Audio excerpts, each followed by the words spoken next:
Welcome to another video by LDS Nerds, the Obscure Gospel History series. In this video, we explore the church's involvement in the 1893 World's Fair in Chicago. In 1890, the church issued the statement that became known as the Manifesto, effectively ending future plural marriages.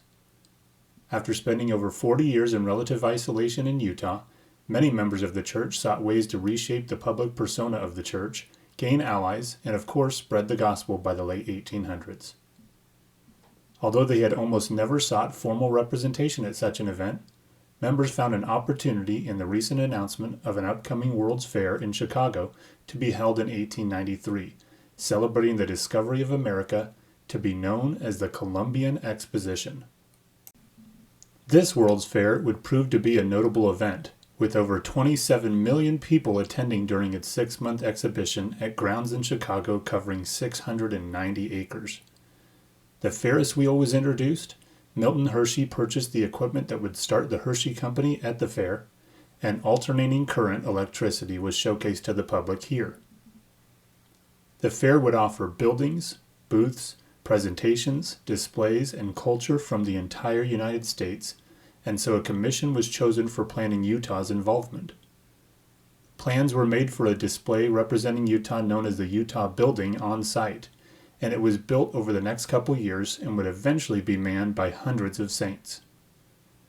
The site boasted a statue of Brigham Young, a gazebo, and even a 1,500-year-old Native American mummy.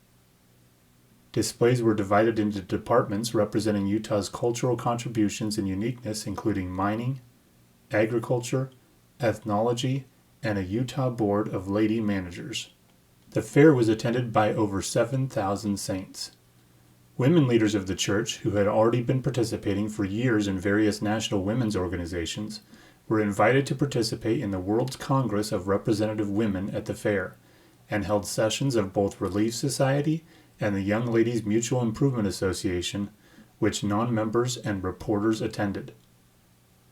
The Tabernacle Choir, which was quickly gaining recognition, competed in a musical competition held in conjunction with the fair, winning second place. They were then invited to sing at the dedication ceremony of the placement of the Liberty Bell at the fair, and also gave a farewell concert at the Utah Building attended by several dignitaries. At this fair, for the first time, a parliament of the world's religions would be brought together, representing the majority of faiths found around the globe in one place. However, the Committee on Religious Congress who organized the Parliament, mostly Protestant Christians, purposely left out the Church of Jesus Christ of Latter-day Saints in their invites, and prevented them from exhibiting their faith in the Columbus Hall.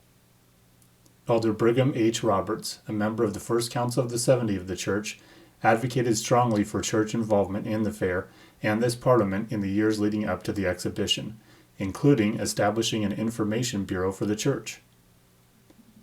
Church leaders initially took no formal steps to ask for or appeal the slight that the lack of invitation meant to the church.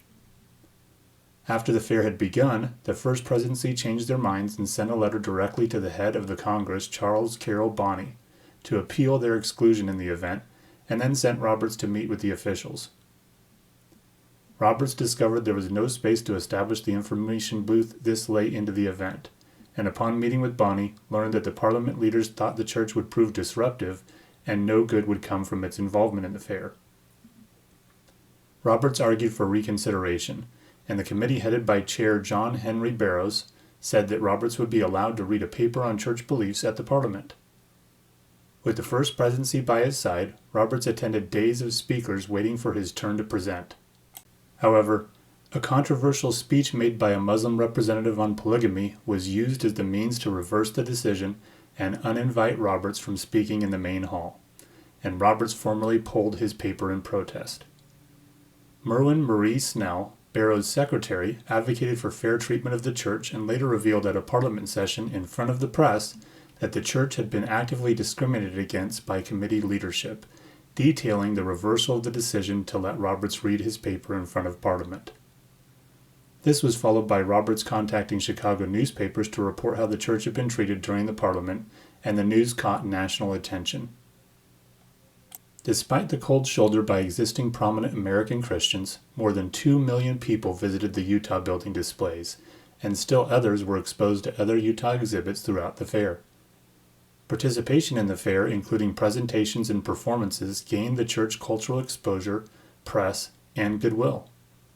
Church leadership started to realize that proselyting was not the only way to educate the public about the church. In the years that followed, the church would become much more active in fairs, expositions, and other promotional opportunities across the nation. Between the Columbian Exposition and later efforts to showcase the church in a positive light, the rest of the country gradually began to accept the church into the mainstream, for cultural contributions if not for their belief system. That's all for this video. Let us know in the comments other topics you want to see covered in the Obscure Gospel History series, and please subscribe to our channel. Thanks for watching another LDS Nerds creation. Stop by our store for geeky, gospel-themed merchandise.